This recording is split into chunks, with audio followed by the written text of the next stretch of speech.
औज़ुबिल्लाहिमिनश्शैतानिर्रजीम बिस्मिल्लाहिर्रहमानिर्रहीम रब्बि शरह ली सदरी व यस्सिर ली अमरी वहलुल उक़्दतम मिन लिसानी यफ़क़हू क़ौली। डियर स्टूडेंट्स, अस्सलामु अलैकुम। मैं हूं आपका फ़िज़िक्स टीचर ज़ियाउल्लाह ख़ान और फ़िज़िक्स की क्लास में आप तमाम लोगों को वेलकम करता हूं और उम्मीद करता हूं कि आप तमाम लोग अपने अपने घरों पे महफूज होंगे। बेटा, फ़िज़िक्स में चैप्टर नंबर 5 और आज हम चैप्टर नंबर 5 की एक्सरसाइज के हवाले से बात करेंगे। और एक्सरसाइज में सबसे पहले जिस चीज़ को आज हम डिस्कस करने जा रहे हैं वो है शॉर्ट क्वेश्चंस। कोशिश करेंगे कि आज के लेक्चर में अपने जो शॉर्ट क्वेश्चंस हैं एक्सरसाइज में जितने भी हैं अकॉर्डिंग टू शॉर्ट सिलेबस हम उनको जो है वो कंप्लीट कर लें। तो कंटिन्यू करते हैं जी।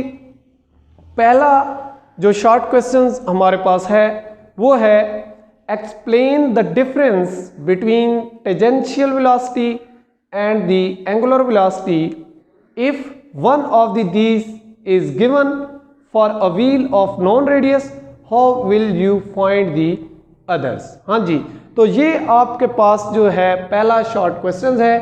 तो यहाँ पे मैं लिख देता हूँ यहाँ पे हेडिंग कि शॉर्ट क्वेश्चन जो है वो हम नंबर 1 को डिस्कस करने जा रहे हैं। तो बेटा आपको पता है कि एंगुलर वेलोसिटी और लीनियर वेलोसिटी का आर्टिकल हमने डिस्कस किया हुआ है, ज़्यादा एक्सप्लेन नहीं करूँगा मैं, ठीक है, क्योंकि ऑलरेडी ये चीज़ें हमने बड़ी वजाहत के साथ डिस्कस की हुई हैं। तो आपको पता है कि जो हमारे पास वेलोसिटी होती है टेंजेंशियल वेलोसिटी, इसको हम उन ऑब्जेक्ट्स की जिनकी मोशन सर्कुलर या कर्व होती है तो हम कहते हैं कि उन ऑब्जेक्ट्स की, यानी कि जो कर्व टाइप या सर्कुलर पाथ पे मूव कर रहे होते हैं, तो उस कर्व या सर्कुलर पाथ पे टेंजेंट जो होता है, टेंजेंट यानी कि उस पूरे सर्कुलर पाथ पे आपका कोई एक पॉइंट जिस पे आप टेंजेंट ड्रॉ करते हैं, तो वो टेंजेंट जो होता है वो आपको किसकी वेलोसिटी की डायरेक्शन बताता है या किस वेलोसिटी के मुतालिक बताता है, आपकी लीनियर वेलोसिटी, यानी इसको हम लीनियर वेलोसिटी भी कहते हैं और टेंजेंशियल वेलोसिटी भी कहते हैं। तो आप जो चीज़ याद रखने की है आप इसमें बताएंगे कि the velocity which is drawn a tangent, यानी कि वो वेलोसिटी जब हम कोई टेंजेंट ड्रॉ करते हैं, ठीक है, तो वो जो टेंजेंट ड्रॉ करने से ऑब्जेक्ट्स की कर्व पाथ पे या सर्कुलर पाथ पे जो टेंजेंट आपने ड्रॉ की है वो जो वेलोसिटी होगी वो आपकी टेंजेंशियल वेलोसिटी होगी, ठीक है जी। और इसकी डायरेक्शन आपको बता चुका हूँ कि हमेशा टेंजेंट की डायरेक्शन में होती है। तो उसके बाद है एंगुलर वेलोसिटी। तो आपको पता है बेटा कि जब कोई भी ऑब्जेक्ट जो होता है वो एक रेफरेंस एक्सिस के लिहाज से जब एक सर्कुलर पाथ पे क्या करता है, मूव करता है, तो उसकी मोशन को हम एंगुलर मोशन कहते हैं और उस ऑब्जेक्ट की वेलोसिटी को एंगुलर वेलोसिटी बोलते हैं। और एंगुलर वेलोसिटी की डायरेक्शन हमेशा क्या होती है जी, राइट हैंड रूल के मुताबिक आपको पता है कि आप क्या करते हैं, कर्ल करते हैं फिंगर्स को, राइट हैंड की फिंगर्स को कर्ल करते हैं, तो ये एक्सिस ऑफ रोटेशन को, और ये जो इरेक्ट थंब होता है ये आपकी एंगुलर वेलोसिटी की डायरेक्शन को क्या करता है, डिफाइन करता है। उसके बाद ये इनका डिफरेंस या इनके दरमियान फर्क आप कह सकती हैं। और उसके बाद जो बात आ रही है थी इफ वन ऑफ दी जी, इसका जो दूसरा पार्ट है शॉर्ट क्वेश्चंस का कि if one of these is given for a wheel of non radius, how will you find the other. तो इसके लिए बेटा आपको पता है रिलेशन का कि हमारे पास जो टेंजेंशियल वेलोसिटी का रिलेशन है वो एंगुलर के साथ क्या आता था, और ओमेगा आता था, ठीक है। तो इनमें से कोई भी, हाँ इसके लिए क्या होगा कि उसने खुद ही कहा है कि हमने रेडियस भी दे दिया हो और इन दो के दरमियान में से कोई भी एक हमें मालूम हो, तो हम इस रिलेशन से जो दूसरी है या सेकंड वन जो है वो कैलकुलेट कर सकते हैं। लीनियर वेलोसिटीज और एंगुलर वेलोसिटीज के हवाले से आपका ये रिलेशन हमने बड़ा वजाहत से पढ़ा। तो इसकी मदद से जब आपको वो जो गिवन व्हील है उसका रेडियस भी दे दिया जाए और इन दो लीनियर या एंगुलर वेलोसिटीज में से भी एक वेलोसिटी दे दी जाए, तो आप जो है वो सेकंड वन मालूम कर सकते हैं। तो परफेक्टली मेरे पास लिखा हुआ है जी आंसर, तो वजह से आप सुनेंगे तो मैं पढ़ने लगा हूँ कि tangential velocity is a linear velocity of a particle moving along a curve और सर्कल। ऑलरेडी बता चुका हूँ ये बातें, रिपीट कर रहा हूँ ताकि आप लोग जो है इनके नोट्स बना लें, ठीक है। तो as the direction of the linear velocity is always along the tangent to the circle, that is why it is called tangential velocity and its system international unit. हाँ जी, ये बात भूल गया मैं बताना कि जो आपकी टेंजेंशियल वेलोसिटी होती है इसको आप मेजर करते हैं सिस्टम इंटरनेशनल यूनिट जो कि है मीटर पर सेकंड इसका, और अगर हम एंगुलर वेलोसिटी के यूनिट की बात करें तो वो रेडियन पर सेकंड आता है, ठीक है जी। तो ये लीनियर की बात हो गई। Angular velocity, the rate of change of angular displacement is called the angular velocity, the direction of the angular velocity is along the axis of rotation of the body, ये दूसरा पॉइंट था। Its system international unit is radian per second, already बता चुका हूँ, ठीक है जी। And if one of these two quantities are given to wheel of known radius, कि उसका रेडियस भी हमें गिवन हो और इन दो में से एक दी गई हो, तो हम इस रिलेशन से उसकी जो है वैल्यू फाइंड आउट कर सकते हैं। तो ये था बेटा आपका जो है क्वेश्चन नंबर 1। इसी तरह से बड़ी आसान बातें हैं, आप लोगों को चैप्टर के अंदर ये चीज़ें करवाई गई, लेकिन फिर भी मैं डिस्कस कर रहा हूँ कि हो सकता है कोई ऐसी चीज़ आ जाए जो आपने ना पढ़ी हो। तो क्वेश्चन नंबर 2 जो है जी, उसमें देखें तो वो कहता है कि explain what is meant by centripetal force. हाँ जी, सेंट्रीपिटल फोर्स क्या होती है and why it must be furnished to an object if the object is to follow a circular path. हाँ जी, कि अगर कोई, यानी आपने बताना है कि सेंट्रीपिटल फोर्स क्या होती है और जब कोई ऑब्जेक्ट सर्कुलर पाथ में मूव कर रहा होता है तो क्यों ये उसके लिए ज़रूरी होती है। यानी कि अगर वहाँ पे सेंट्रीपिटल फोर्स ना प्रोवाइड की जाए तो फिर उस ऑब्जेक्ट के साथ क्या होता है। तो बेटा फर्स्ट ऑफ ऑल आपको पता है कि सेंट्रीपिटल फोर्स क्या होती है, कि एक ऐसी फोर्स होती है, यानी the force required to bend a straight path into a circular path, कि एक ऐसी फोर्स जो हमें ज़रूरत होती है एक स्ट्रेट पाथ को एक सर्कुलर पाथ के अंदर कन्वर्ट करने के लिए, ठीक है जी। तो इसको आप सेंट्रीपिटल फोर्स कहते हैं और इसकी डायरेक्शन आपको पता है टू द सेंटर ऑफ, ठीक है जी, एक्सिस जो पिवट पॉइंट होता है ओरिजिन की तरफ इसकी डायरेक्शन होती है। और दूसरा, हाँ, अगर आप क्या करें, एक सर्कुलर पाथ पे मूव करते हुए ऑब्जेक्ट को जरूरी सेंट्रीपिटल फोर्स फ्रॉम ना करें तो वो क्या करता है, उस सर्कल के साथ एक टेंजेंट बना के क्या जाता है, एक स्ट्रेट लाइन में मूव करता जाता है। यानी कि अगर ये एक ऑब्जेक्ट है, ठीक है, और उसके साथ ये मैस m का ऑब्जेक्ट आपने क्या किया हुआ है, कनेक्ट किया हुआ है और ये मूव कर रहा है इनटू अ सर्कुलर पाथ, तो क्या होता है कि अगर आप इसको जरूरी सेंट्रीपिटल फोर्स ये जो दे रही है, इसकी डायरेक्शन मैंने कहा इनवर्ट होती है ये चीज, कि अगर आप ये जो जरूरी सेंट्रीपिटल फोर्स इसको प्रोवाइड करें, अगर ना करें तो ये क्या करता है, ऐसे टेंजेंट बनाकर ये टेंजेंट की डायरेक्शन में क्या करता है, स्ट्रेट मूव करना स्टार्ट कर देता है। यानी कि अगर आप वहां पे जरूरी सेंट्रीपिटल फोर्स फ्रॉम नहीं करेंगे उस ऑब्जेक्ट को जो कि सर्कुलर पाथ पे मूव कर रहा, तो वो क्या करेगा, स्ट्रेट लाइन में, यानी टेंजेंट टू द सर्कल, उस डायरेक्शन में ये स्ट्रेट लाइन में क्या करना शुरू करेगा, स्टार्ट करेगा मूव करना। तो उसके बाद ये था जी क्वेश्चन नंबर 2। फार्मूला ऑलरेडी आपको पता है कि सेंट्रीपिटल फोर्स का formula Fc is equal to MAC, यानी M इंटू क्या होता था, V स्क्वायर ओवर R, यानी ये होता था MV स्क्वायर ओवर R। तो ये सेंट्रीपिटल फोर्स का फार्मूला है, ठीक है जी। आई होप कि आपको पता होगा इसका, ये चीज़ें ऑलरेडी हम बड़ी वजाहत से पढ़ चुके हैं, सो मैं इन पे टाइम वेस्ट नहीं करूंगा। क्वेश्चन नंबर 3 की तरफ बढ़ते हैं जी। और क्वेश्चन नंबर 3 जो हमारे पास है शॉर्ट क्वेश्चंस के हवाले से, वो कुछ इस तरह से है कि what is meant bye moment of inertia, explain it's significant. हाँ जी, मोमेंट ऑफ इनर्शिया क्या होता है। तो क्वेश्चन नंबर 3 की बात करें, मोमेंट ऑफ इनर्शिया। अच्छा, मोमेंट ऑफ इनर्शिया, इसको भी बड़ा हमने वजह से पढ़ा।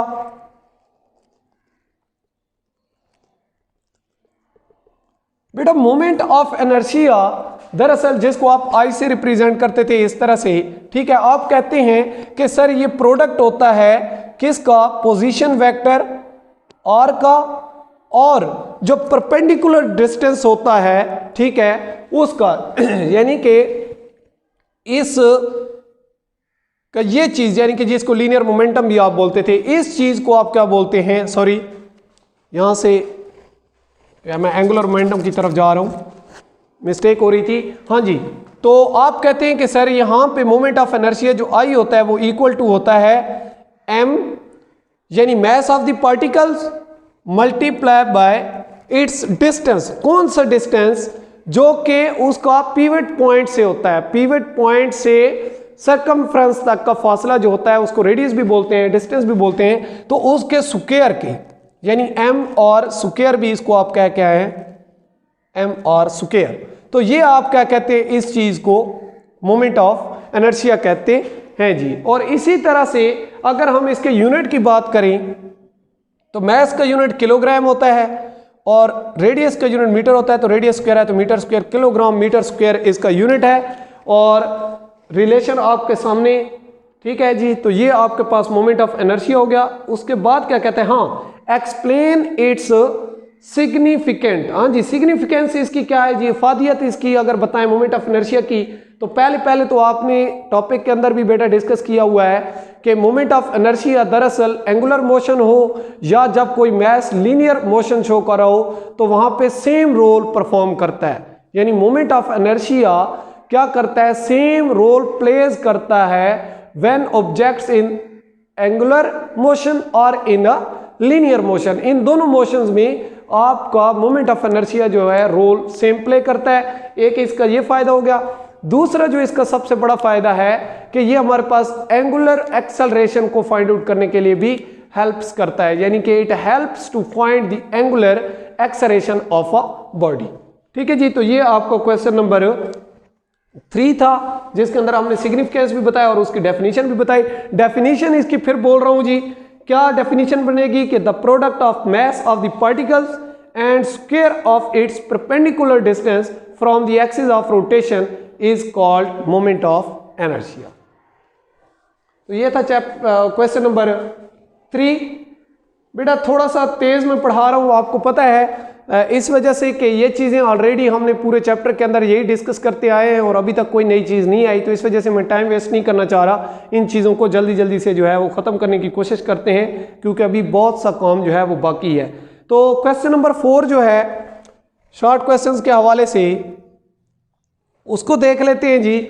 उसमें कहा गया है कि what is meant bye angular momentum. हाँ जी, कि एंगुलर मोमेंटम क्या होता है, explain the law of conservation of angular momentum. अच्छा जी, एंगुलर मोमेंटम, ठीक है जी। तो आपको पता है बेटा कि एंगुलर मोमेंटम हमारे पास दरअसल इसको हम एल से क्या करते हैं, डिनोट करते हैं, और ये हमारे पास पोजीशन वेक्टर और लीनियर मोमेंटम का प्रोडक्ट होता है। ठीक है जी, तो इस चीज को आप क्या बोलते हैं, एंगुलर मोमेंटम बोलते हैं। और आपको ये भी पता होगा कि जब आप इसको क्रॉस का प्रोडक्ट का साइन खत्म करते हैं तो ये बन जाता था आर पी साइन थीटा और साथ एन यूनिट वेक्टर आप यूज किया करते थे। ठीक है, और आपको पता है कि यहाँ पे लीनियर मोमेंटम पी जो होता है वो एम वी के बराबर होता है। यो यहाँ पे हम लिख सकते हैं और एम वी साइन थीटा।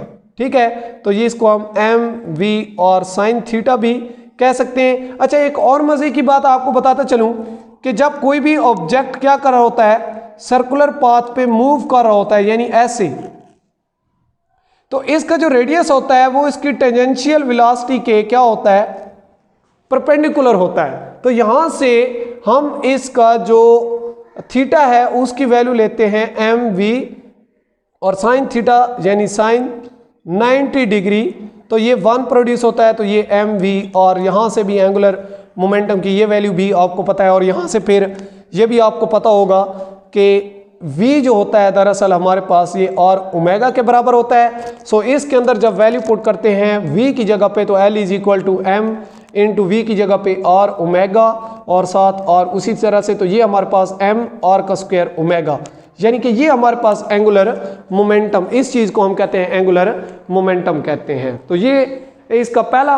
उसके बाद उसने कहा कि explain the law of conservation of angular momentum. हाँ जी, law of conservation of momentum आपको पता है बेटा कि हम कहते हैं कि जब किसी भी सिस्टम पे कोई एक्सटर्नल टॉर्क एक्ट ना कर रहा हो तो उस सिस्टम का जो टोटल एंगुलर मोमेंटम होता है वो रिमेन्स कांस्टेंट, यानी कांस्टेंट रहता है, तो इस डेफिनेशन का नाम law of conservation of momentum है। मैथमेटिकली भी मैं आपको बता देता हूं इसके हवाले से भी कि law of conservation of momentum के अंदर आपने क्या करना है कि जो एंगुलर मोमेंटम है यानी L1 plus L2 up to so on constant रहे। क्या रहे जी? कांस्टेंट रहे, यानी कि किसी ऑब्जेक्ट पे या किसी सिस्टम पे जब कोई एक्सटर्नल टॉर्क एक्ट ना कर रहा हो तो उस सिस्टम का टोटल एंगुलर मोमेंटम जो है वो क्या रहता है जी? कंजर्व्ड रहता है, यानी कांस्टेंट रहता है, सेम रहता है। तो हम इस प्रॉपर्टी को कहते हैं law of conservation of momentum. Let यहां पे ये भी बात करते चलूं कि अगर आपके पास कोई भी सिस्टम है, लेट उसका एंगुलर मोमेंटम L1 है, ठीक है, इनिशियल उसको कह दें, और जो फाइनल उसका है वो L2 है। तो अगर आपका जो नहीं law of conservation of angular momentum हमें बताता है कि ये जो आपका एंगुलर मोमेंटम होना चाहिए वो फाइनल एंगुलर मोमेंटम के बराबर होनी चाहिए, यानी इनिशियल जो है वो फाइनल एंगुलर मोमेंटम के बराबर हो। तो इस प्रॉपर्टी को हम law of conservation of momentum भी कहते हैं। उसके बाद आपने इसको इस फॉर्म में भी पढ़ा होगा कि L equal to mr square, आपको पता है मोमेंट ऑफ इनर्शिया होता है। तो लेट अगर हम कहें कि 1 लिखना है वन ऑब्जेक्ट के लिए, यानी इनिशियल उसका जो है, यहाँ पे मैं I लिख देता हूँ इनिशियल एंगुलर मोमेंटम, तो वो उसको इस तरह से लिख दें, ठीक है, यहाँ पे ऐसे। और फाइनल एंगुलर मोमेंटम सिस्टम का लिखना है तो उसको कुछ इस तरह से लिख दें। तो law of conservation of momentum हमें क्या बताता है कि ये जो इनिशियल एंगुलर मोमेंटम है इसको फाइनल एंगुलर मोमेंटम के यानी टोटल एंगुलर मोमेंटम क्या होना चाहिए? सेम होना चाहिए, यानी I और ये चीजें जो हैं इस तरह से इक्वल होनी चाहिए। इस चीज का नाम बेटा क्या है? Law of conservation of momentum है।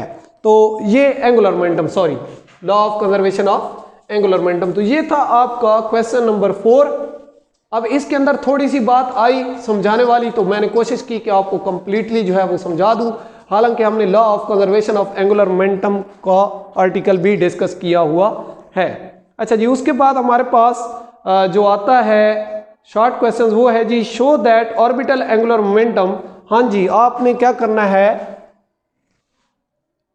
क्वेश्चन नंबर 5 के अंदर आपने शो करना है कि जो ऑर्बिटल एंगुलर मोमेंटम होता है यानी L0 वो इसके बराबर होता है mv/r के, ठीक है। तो इस चीज का भी आपको बेटा पता तो है पहले से। तो आप इसके अंदर क्या कहते थे कि लेट आप कहते थे कि हमारे पास कोई भी पार्टिकल है जिसका मास m है और उस पोजीशन वेक्टर जो ओरिजिन से उसका पोजीशन वेक्टर है वो r है, और वो लीनियर मोमेंटम p के साथ क्या करता है? मूव करता है। तो आप कहते थे कि ये अगर हम इसके पोजीशन वेक्टर को थोड़ा सा आगे बढ़ाएं तो ये एंगल थीटा बनाता है, और इसके लीनियर मोमेंटम को इधर लेके आते थे तो ये इस तरह को कुछ बनता था, और इसको हम क्या बोलते थे? और साइन थीटा बोलते थे, ठीक है। तो इस तरह से यानी कि जब हम इस आर को क्या करते थे, इसके ये प्रोजेक्शन हम ड्रॉ करते थे, इसको हम प्रोजेक्शन भी कह सकते हैं, ठीक है। तो ये चीज बनती थी। अब यहां से आपने क्या करना है, ये वाला रिजल्ट जो है वो हासिल करना है। तो ऑलरेडी बता चुका हूं इस पार्टिकल का एंगुलर मोमेंटम हम कैसे लिखा करते थे। तो इस पार्टिकल का एंगुलर मोमेंटम हमारे पास आता था यानी पोजीशन वेक्टर मल्टीप्लाई बाय इसका जो लीनियर मोमेंटम होता था, और फिर हम इसको ऐसे भी लिखते थे, ठीक है जी। तो अब P की वैल्यू आपको पता है, ये अभी थोड़ी देर पहले भी बताया, P is equal to mv होता है बेटा।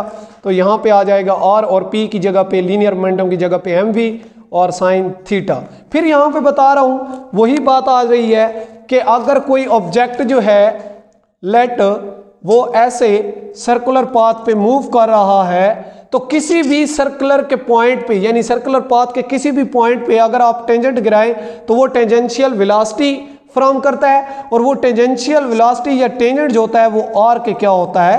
परपेंडिकुलर होता है। तो यहां से हमें क्या मिलती है? और mv और साइन थीटा की वैल्यू 90 डिग्री मिलती है। तो ये साइन 91 के बराबर होता है, तो ये हमारे पास mv r के बराबर आ जाता है, जो कि हमने प्रूव करना था। तो ये हमारे पास ऑर्बिटल एंगुलर मोमेंटम होता है जी, ठीक है, आई होप कि आपको समझ आई होगी। ये चीज़ भी हमने ऑलरेडी डिस्कस की हुई है, डायग्राम भी मैंने बनाई है, शायद इस डायग्राम से भी आपको वो कंसेप्ट आपका रिवाइज हो रहा हो। तो ये था आपका क्वेश्चन नंबर 5। उसके बाद अकॉर्डिंग टू शॉर्ट सिलेबस जो हमने डिस्कस करना है वो है जी 7। हाँ जी, क्वेश्चन नंबर 7। अच्छा, क्वेश्चन नंबर 7 के अंदर वो क्या कहता है जी, पढ़ते हैं। वो कहता है state the direction of following vector in simple situation angular में। हाँ जी, एंगुलर मोमेंटम और एंगुलर वेलोसिटी की वो कहता है डायरेक्शंस के मुतालिक हमें बताएं। तो आपको पता है कि बेटा आपका जो एंगुलर मोमेंटम होता है और एंगुलर वेलोसिटी उसकी डायरेक्शन हमेशा along the axis of rotation होती है। राइट हैंड रूल से भी बता देता हूं कि आपने क्या करना है, राइट हैंड रूल, ठीक है, उसको यूज करना है राइट हैंड को, ठीक है। तो आपने क्या करनी है, ऐसे कर्ल को फिंगर को कर्ल करना है, तो आपकी जो फिंगर्स होंगी वो एक्सिस ऑफ रोटेशन को, और इरेक्ट थंब जो है वो आपकी एंगुलर मोमेंटम और एंगुलर वेलोसिटी की डायरेक्शन फ्रॉम करेगा। आपको याद रखिएगा कि एंगुलर मोमेंटम और एंगुलर वेलोसिटी इसकी डायरेक्शंस सेम होती हैं। तो ये छोटा सा था, इसका तो इतना मसला नहीं था। आई होप कि आपको समझ आ गई होगी। मैं दोबारा भी रिवाइज करवा देता हूं कि एंगुलर मोमेंटम और एंगुलर वेलोसिटी की डायरेक्शन हमेशा along the axis of rotation होती है। यानी अगर आप राइट हैंड यूज करें तो राइट हैंड की ये जो आपकी कर्ल फिंगर होती हैं ये एक्सिस ऑफ रोटेशन को क्या करती हैं, रिप्रेजेंट करती हैं, और इरेक्ट थंब जो होता है ये आपका एंगुलर मोमेंटम और एंगुलर वेलोसिटी को रिप्रेजेंट करता है। यानी कि ये डायरेक्शन शो करता है एंगुलर मोमेंटम और एंगुलर वेलोसिटी की। तो इसमें इतनी बात नहीं थी, जस्ट थ्योरेटिकल चीज है। उसके बाद हमने करना है जी अकॉर्डिंग टू शॉर्ट सिलेबस। हमारे पास है जी क्वेश्चन नंबर 9।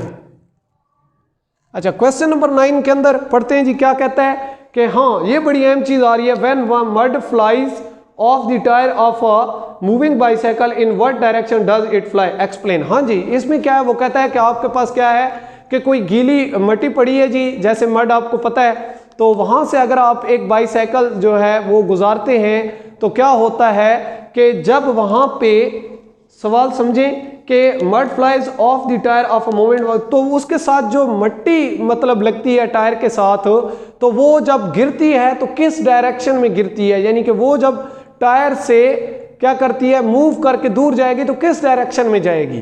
तो इस हवाले से बेटा याद रखें, पहली बात तो यहाँ पे मैं बताता चलूँ कि जो टायर और ज़मीन के दरमियान ज़रूरी ग्रेविटेशनल फोर्स होती है वो in the form of centripetal force provide हो रही होती है।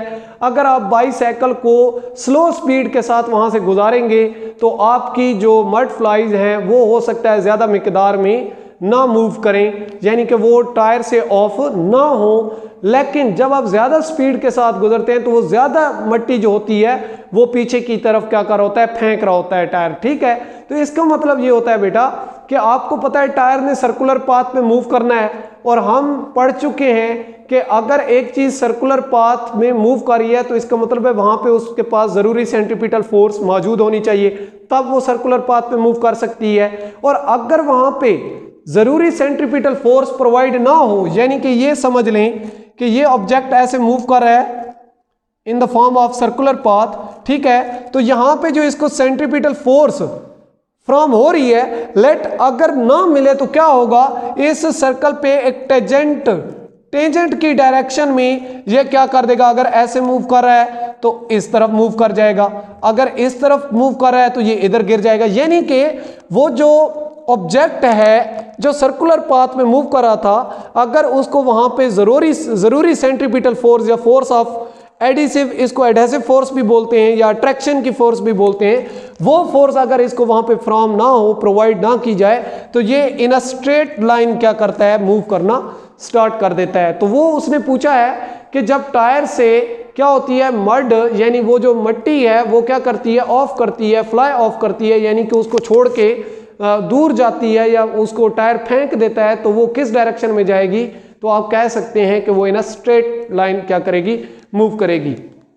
यहां पे मैं भी पढ़ देता हूं, when mud flies off the tyre of a moving bicycle it always fly along the tangent to the tyre.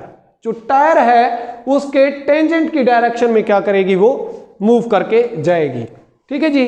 तो इसके नीचे एक्सप्लेनेशन भी वही आ रही है जो मैंने आपको बताई है कि the force of adhesion provides, यानी कि फोर्स ऑफ अट्रैक्शन को ही कहते हैं force of adhesion, provides necessary centripetal force when speed increases then adhesion forces will not be sufficient to provide the required centripetal force. जब speed बढ़ाते हो तो वो ज़रूरी सेंट्रीपिटल फोर्स वहाँ पे प्रोवाइड नहीं कर पाते, ठीक है जी। एडिशन जो फोर्स होती है, फोर्स ऑफ अट्रैक्शन, वो ज़रूरी सेंट्रीपिटल फोर्स वहाँ पे प्रोवाइड नहीं कर पाती और इस तरह से वो मड फ्लाई ऑफ कर जाती है टायर को और फिर कैसे मूव करती है, tangent to the circle, tangent to the tyre move कर जाती है जी।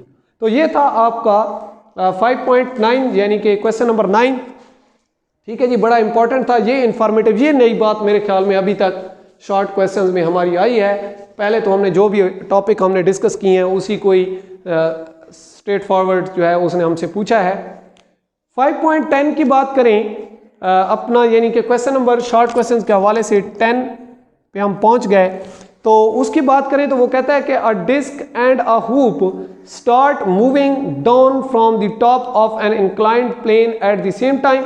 हाँ जी, ये भी बताया हुआ है कि ये कोई इंक्लाइंड आपकी सरफेस है ऐसे, और यहाँ पे आपकी डिस्क भी मौजूद है, ठीक है। मैं इसको ऐसे, यहाँ पे ये आपकी डिस्क है, मैं इसको ये ऐसे, और यहाँ पे आपका एक रिंग मौजूद है, ठीक है, यानी हुप।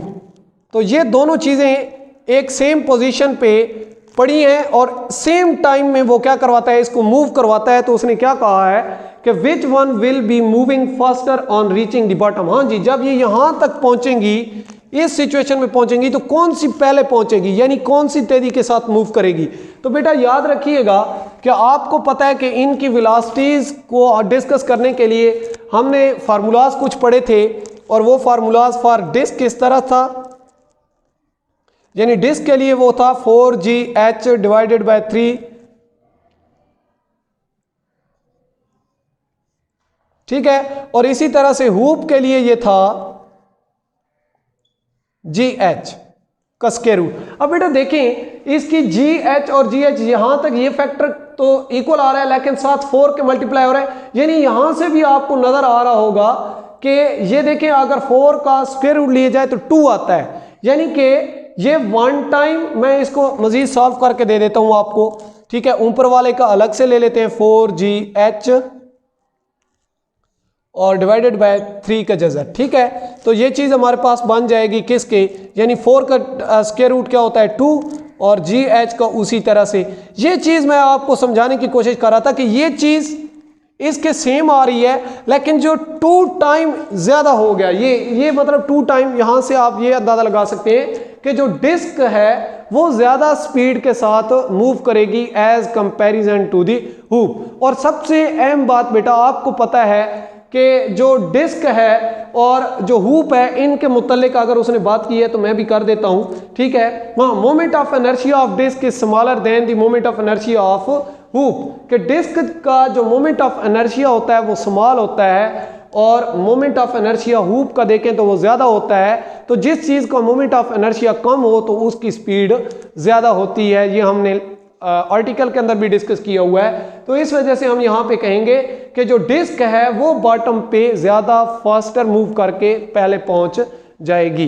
तो इस तरह से ये हमारा जो है क्वेश्चन नंबर 10, और शॉर्ट सिलेबस के हवाले से हमारा जो, हाँ जी, आखिरी शॉर्ट क्वेश्चंस है वो है जी 11। अब शॉर्ट क्वेश्चन जो 11 है उसके अंदर वो हमसे क्या कहता है कि why does a diver change his body positions before and after diving in the pool. हाँ जी, ये बड़ी मजे की बात, वो कहता है कि डाइवर जो होता है वो बिफोर एंड आफ्टर, यानी कि जब पूल के अंदर छलांग लगा रहा होता है तो उस वक्त उसकी बॉडी की पोजीशन, यानी कि जब वो क्या कर रहा होता है, जंप कर रहा होता है, छलांग लगा रहा होता है, तो उस वक्त उसकी बॉडी की पोजीशन कुछ और होती है, लेकिन छलांग लगाने के बाद वो अपनी बॉडी की पोजीशन को किसी और जो है सिमत में ले जाता है, यानी कि तब्दील कर लेता है अपनी बॉडी की सिचुएशंस को। तो क्यों कर लेता है, तो इसके लिए हमने पढ़ा हुआ है ये आर्टिकल भी कि वो ऐसा क्यों करता है। तो इसका एक्सप्लेनेशन में अगर हम वजाहत से बात करें तो बेटा जब वो छलांग लगा रहा होता है यानी जंपिंग कर रहा होता है तो उसके आर्म्स और उसकी लेग क्या होती हैं, ओपन होती हैं, जब उसकी लेग्स और आर्म ओपन होती हैं तो उस वक्त वहां पे रेडियस यानी और जो डिस्टेंस है उसकी वैल्यू मैक्सिमम होती है। जब उसकी वैल्यू मैक्सिमम होती है तो आपको पता है कि जो हमारे पास क्या होता है, मोमेंट ऑफ इनर्शिया होता है वो mr² होता है। तो जब r की वैल्यू इनिशियली जब उसके आर्म्स और लेग ओपन हैं तो r की वैल्यू ज्यादा होगी। जब r की वैल्यू ज्यादा होगी तो उसका मोमेंट ऑफ इनर्शिया ज्यादा होगा, और जब मोमेंट ऑफ इनर्शिया उसका ज्यादा होगा तो उसकी जो एंगुलर वेलोसिटी है वो क्या होगी, कम होगी। ठीक है, इन स्टार्ट जंपिंग की बात, ये बात थी जब वो क्या करता है, जंप करता है और उसकी जो लेग्स होती हैं, जंप करता है, उसकी जो लेग्स और आर्म्स होते हैं ये दोनों क्या होते हैं, ओपन होते हैं, खुले हुए होते हैं। तो मैंने कहा है कि तब इन दिस केस आर की वैल्यू क्या होती है, मैक्सिमम होती है, तो मोमेंट ऑफ इनर्शिया ज्यादा होगा, मोमेंट ऑफ इनर्शिया ज्यादा होगी तो ओमेगा यानी एंगुलर वेलोसिटी उसकी कम होती है। अच्छा, ये तो था उसका इनिशियल केस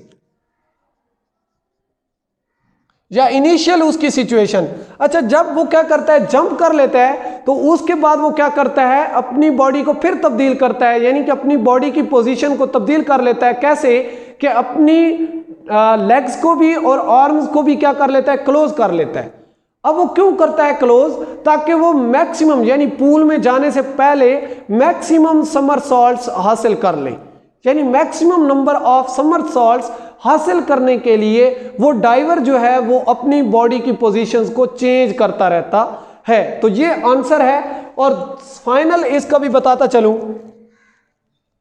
कि जब वो अपने आर्म्स को और लेग्स को क्या करता है, क्लोज कर लेता है, यानी फाइनल के लिए जब मैं यहां पे लिख देता हूं कि बॉडी को क्या करता है, क्लोज करता है। अब बॉडी के अंदर लाजिम बात है उसने क्या करना है, आर्म्स को और प्लस क्या करना है, लेग्स को क्लोज कर लेना है। जैसे ही क्लोज करेगा तो उस वक्त आर की वैल्यू क्या हो जाएगी, कम हो जाएगी। जैसे ही आर की वैल्यू कम होगी तो उस वक्त उसका जो मोमेंट ऑफ इनर्शिया है वो भी क्या हो जाएगा, कम हो जाएगा। तो जैसे मोमेंट ऑफ इनर्शिया कम होगा तो उस वक्त उसकी जो एंगुलर वेलोसिटी है वो ज्यादा हो जाएगी। आप कह सकते हैं कि एंगुलर मोमेंटम को कंजर्व करने के लिए यहां पे ये फैक्टर आ रहा है कि एंगुलर वेलोसिटी बढ़ रही है क्योंकि आर की वैल्यू कम हो रही है। तो यहां पे law of conservation of angular momentum को भी मद्देनजर रखते हुए ये चीज की जाती है। तो ये सारी बातें हैं बेटा कि आपका जो डाइवर होता है वो मैक्सिमम समरसॉल्ट्स हासिल करने के लिए, यानी कि यहां पे देखें जैसे वो बॉडी को क्लोज करेगा तो वो क्या कर लेगा, आर की वैल्यू कम, जैसे उसका आर कम हो जाएगा यानी वो इकट्ठा हो जाता है। ठीक है, तो उसके लिए मोमेंट ऑफ इनर्शिया की वैल्यू कम होगी। मोमेंट ऑफ इनर्शिया जैसे ही कम होगा तो वो मैक्सिमम स्पीड पकड़ेगा। जैसे ही वो मैक्सिमम स्पीड पकड़ेगा तो वो मैक्सिमम समरसॉल्ट्स जो है वो अटेन या अचीव करने की क्या कर रहा होगा, तगोदो कर रहा होगा या वो हासिल कर लेगा मैक्सिमम नंबर ऑफ समरसॉल्ट्स।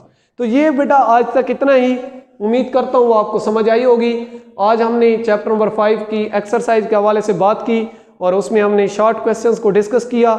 इंशाल्लाह नेक्स्ट वीडियो में जो है हम चैप्टर नंबर 5 एक्सरसाइज और उसके न्यूमेरिकल्स को डिस्कस करेंगे। तब तक अपना और अपने इर्द गिर्द मौजूद तमाम लोगों का ख्याल रखें और मुझे इजाज़त दें। अल्लाह हाफिज़।